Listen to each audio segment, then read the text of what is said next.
আপনি স্বীকার করেন, আপনাকে ছাড়া দিব। আপনি স্বীকার করলে আপনাকে ছাড়া দিব। আপনার কাছে পাওয়া গেছে ইনারা খাইছে কি খাইনি? খাইছে না খাইনি বলেন, স্বীকার করলে ছাড়া দিব। স্বীকার করলে ছাড়া দিব।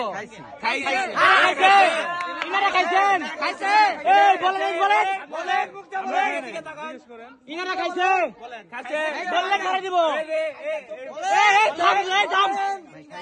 সবাই খাইছেন না? সবাই খাইছে? জুড়ে বলেন, জুড়ে বলেন। সবাই খাইছে? জুড়ে বলেন। সবাই খাইছে? এই তো প্রমাণ পাইছে। স্কুলে আসছিলাম স্কুল কাজের জন্য, তো আমরা এখানে বসেছিলাম। তো দুইজন গাড়ি, একটা গাড়ি নিয়ে দুইজন, একজন ড্রেস পরেছিল, একজন আনড্রেসে ছিল। একজন পুলিশের ড্রেস পরেছিল, তো ওই দিকে গেল। তো আমাদের সন্দেহ হলো, অনেক দিন থেকে আমরা খেয়াল করছিলাম যে ওই দুইজন আমাদের ওই চিপার দিকে যায়, কী করে জানতাম না।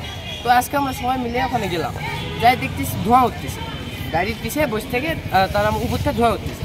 তো আমরা কাছে যাই দেখলাম যে তারা গাঁজা সেবন করতেছে।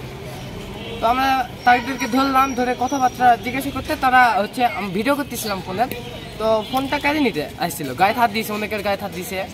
তো আমরা হচ্ছে তারপরে আমাদের স্কুলে একটা স্যারকে ডাকলাম, স্যার ওখানে এসে ওখানে কথা বলে আপনার রুমে নিয়ে আসলো। তো তারপরে থানাতে ফোন দেওয়া হলো, ওসি স্যার আসলো। ওসি স্যার আসে আমাদের বললো যে ওদের কি বলে শাস্তি, ঠিকমতো শাস্তি দিবে। তারপরে এখান থেকে আমাদের কাছে নিয়ে গেল। তাদের কি ইউনিফর্ম পরিহিত ছিল কিনা? হ্যাঁ, তারা 3 জন ছিল। তারা মোটরসাইকেলে গেছে 2 জন, কিন্তু হচ্ছে আরেকজন ভিতরে যা দেখি আরেকজন ছিল। একজন ড্রেস, 2 জন আনড্রেস। আচ্ছা, তোমার নাম? আমার নাম সাদিক। আচ্ছা, আমরা যখন ওই 2 জন পুলিশ ছিল, একজন বাইরাগত ছিল, তখন যে বাইরাগত যে ছিল, লোকটা ছিল, আর স্ত্রী আসে আমাদেরকে ধমকাচ্ছে, উল্টাপাল্টা কথা বলছে, ভয় দেখানোর চেষ্টা করতেছে। এরকম বহুত সিনক্রিয়েট করে আমরা তখন স্যারের কাছে নিয়ে গেছিলাম। আচ্ছা শোনো, এর আগে নাকি তোমাদের অনেক ভয়ভীতি দেখাতো মেলা চলার ভিতরে? অনেকবার এভাবে ঘুরছে ঘটনা। ভয়ভীতি হুমকি দেখাতো নাকি? জি, ওরা নাকি ভয়ভীতি হুমকি দেখাতো এর আগে? করছে জি, 100 বই মেলার সময় ওই যাকে আজকে ধরা হয়েছিল, সেই পুলিশেরা অনেকবার আসে, ওরা এখানে গাঁজা খায়, গাঁজা সেবন করে, আরও অনেক অপরাধ টাইপ কিছু করে। আমাদেরকে অনেকবার ধমকানোর চেষ্টা করছে, পিস্তল দেখা আমাদেরকে ভয় দেখায়। এই যখন গার্লস স্কুল ছুটি দেয়, তখন গার্লস স্কুলে এখানে আসে বিভিন্ন ধরনের রাফ কাজ করে, মেয়েদেরকে উত্তপ্ত করে, অনেক খারাপ কিছু করে। এর সাথে আরও অনেকে জড়িত আছে, সেটা আমরা জানি না। তো তারা যে এখানে গাঁজা সেবন করে, তাদের কাছে কি বহিরাগত লোকজন এসে কি গাঁজা টাজা নিত, এরকম কোনো ঘটনা? এরকম ঘটনা হয়তো, আমরা শিওর না, হতে পারে এরকম ঘটনা ঘটে, কিন্তু তারা প্রতিনিয়ত এখানে গাঁজা খায়। হ্যাঁ। আচ্ছা, তোমার নাম? আমার নাম মোহাম্মদ আফসুর রহমান সাদিক। আচ্ছা, ধন্যবাদ। গেছিলাম, তাকে ধরলাম, ধরে এখানে স্যারের কাছে আনা হলো। সব কিছু শেষে তার সাথে একজন ছিল, সেও এই কাজে জড়িত ছিল। আর স্ত্রী আমাদের উপর মানে খুব বাজে কথাবার্তা বলতেছে যে আমাদের পাবো না। স্যারে আপনারা যে আটক করেছে, পরবর্তীতে আপনাকে ডেকেছে, আপনি কি বিষয়টা দেখেছেন এবং কি জানেন? মোহাম্মদ জাহেদ ফেরদৌস, আমার কৃষ্ণগঞ্জ সরকারি উচ্চ বিদ্যালয়ের সহকারী প্রধান শিক্ষক প্রভাতী শাখা। আজকে 10টার দিকে 2 জন পুলিশের লোক এবং একজন সিভিল, এরা আমাদের পুরাতন হোস্টেলের সামনে এরা গাঁজা সেবন করছিল। এবং আমাদের স্কুলের শিক্ষার্থীরা তাদেরকে দেখে ফেলায় এবং তাদেরকে হাতে নাতে ধরে ফেলায় এবং তাদের কাছ থেকে গাঁজার একটা পুড়িয়াও তারা পায় এবং কিছু অংশ তারা খাওয়া অবস্থায় ফেলে দিচ্ছে, সেটাও তারা সংগ্রহ করে, সেটাও তারা ভিডিও করে দেখানো। এবং এক পর্যায়ে একজন শিক্ষার্থীর উপরে তারা বেশ চড়াও হয়। তখন সমস্ত শিক্ষার্থীরা, তখন প্রায় 50 জনের মতো শিক্ষার্থী, তখন সকলে মিলে তাকে ঘেরাও করে এবং তাদেরকে জিজ্ঞাসাবাদ করতে একসময় তাদের কাছ থেকে বিভিন্ন আলামতগুলো তারা পায় এবং তারা ভিডিও করে এবং তাদের কাছ থেকে গাঁজার কিছু অংশ খাওয়া অবস্থায় পায়। আর তাদের মুখ থেকে বা শরীর থেকে গাঁজার গন্ধও তারা পায়। এবং তারপরে আমাদেরকে যখন জানানো হলো, তখন আমরা যাই দেখি যে হ্যাঁ, অনেক শিক্ষার্থীরা তাদেরকে ধরে রাখছে এবং তারা ভিডিও করছে, তাদের সাথে খুব তর্ক বিতর্ক করছে যে তারা সরকারি লোক এখানে কেন গাঁজা খাবে। ছাত্রদের ভাষ্য অনুযায়ী আমরা জানলাম যে তারা দীর্ঘদিন থেকে এখানে হোস্টেলের সামনেই তারা গাঁজা সেবন করছিল এবং গত 21-এর যে বইমেলা ছিল বইমেলার মধ্যেও তারা কন্টিনিউ তারা ওইখানেই মোটরসাইকেল ওই লাল মোটরসাইকেলেই রাখে ওরা এখানে গাঁজা সেবন করতো এবং ছাত্রদের কাছ থেকে মাঝে মাঝে দু একজন শিক্ষার্থীর কাছ থেকে তারা চাঁদাও আদায় করত।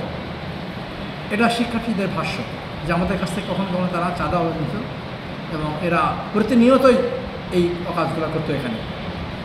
তখন বিষয়টা আমার নলেজে আসে, তখন আমি সব শিক্ষার্থীকে একত্র করি, করার পরে সমন্বয়কারী দু একজন ছিল ছেলেদের যারা বৈষম্য বিরোধী ছাত্র আন্দোলনের জড়িত ছিল, এরাও আসলো। আসার পরে তখন এসপি স্যার এবং এসি সাহেব সম্ভবত একটা অপারেশনে ছিল, ওরা বললো যে স্যার নাই, গভর্নমেন্টের পর্যায়ে ডিবি ওসি সাহেবের সাথে যোগাযোগ করে উনি জনবল নিয়ে এসে এদেরকে নিয়ে ওদের নিজেদের ধরে নিই ওরা গেল এবং তারা বললো যে আমরা চেষ্টা করবো যে সর্বোচ্চ শাস্তি যেন হয় এবং কেবি স্কুলে যেন এই ধরনের কোনো ঘটনা না ঘটে, এটা তারা বিষয়টা দেখবে আর ভবিষ্যৎ যেন এই ধরনের কোনো ঘটনা না ঘটে তারা তদারকি করবে। শেষ পর্যন্ত শিক্ষার্থীদেরকে আমরা বুঝালাম যে এই ধরনের ঘটনা ঘটবে না, যেহেতু এটা একটা বিদ্যালয়টা পবিত্র জায়গা এবং এটা হলো মাদক মুক্ত ইফটিজিং মুক্ত জায়গা, এখানে করার কোনো সুযোগ নাই। যেহেতু ওরা করেছে ওদের ঊর্ধ্বতন কর্তৃপক্ষ ওদেরকে নিয়ে গেছে, ওদের ব্যবস্থা সরকারিভাবে ওরা করবে, তোমরা শান্ত হও, তোমার জায়গায় ফিরে যাও। তখন ছেলেপেলেরা চলে আসে। পরবর্তী পর্যায়ে প্রধান শিক্ষক মহোদয় ডিসি অফিসের মিটিং ছিল, উনি আসার পরে আমার সাথে বিস্তারিত আলোচনা করার পরে তখন উনি বললেন যে ঠিক আছে বিষয়টা এখানে শেষ করে দাও। এই বলে সব শিক্ষার্থীরা চলে গেল। আর আমরা আশা করছি যে তাদের ভবিষ্যতে এই ধরনের কোনো কর্মকাণ্ড করবে না। আচ্ছা, আপনার কাছে ছোট একটা প্রশ্ন, যেখানে প্রশাসনের লোক আপনার নিরাপত্তা দিবে, মাদক থেকে দূরে রাখবে, সেখানে আপনার বিদ্যালয়ে প্রশাসনের লোক এসে মাদক সেবন করতেছে, এই বিষয়টা আপনি কিভাবে দেখছেন একটু ছোট করে বলবেন? এটা তো অবশ্যই এটা আমাদের কাম্য নয় এবং আমরা ইতিপূর্বে আমরা কখনো তাদেরকে দেখি নাই, কিন্তু শিক্ষার্থীরা বিভিন্নভাবে কথাবার্তা বলে, কিন্তু আমরা বিষয়টা যেহেতু আমরা নিজেরা জানি না বা সরজন্য আমরা দেখিনি, তো এটা আমরা কখনোই প্রত্যাশা করি না এবং কখনোই করি না যে বিদ্যালয় একটা পবিত্র অঙ্গনে সেটা সরকারি হোক আর বেসরকারি হোক কোনো মাদক সেবকই এখানে আসবে, এটা মাদক গ্রহণ করবে, এটা আমরা চাই না।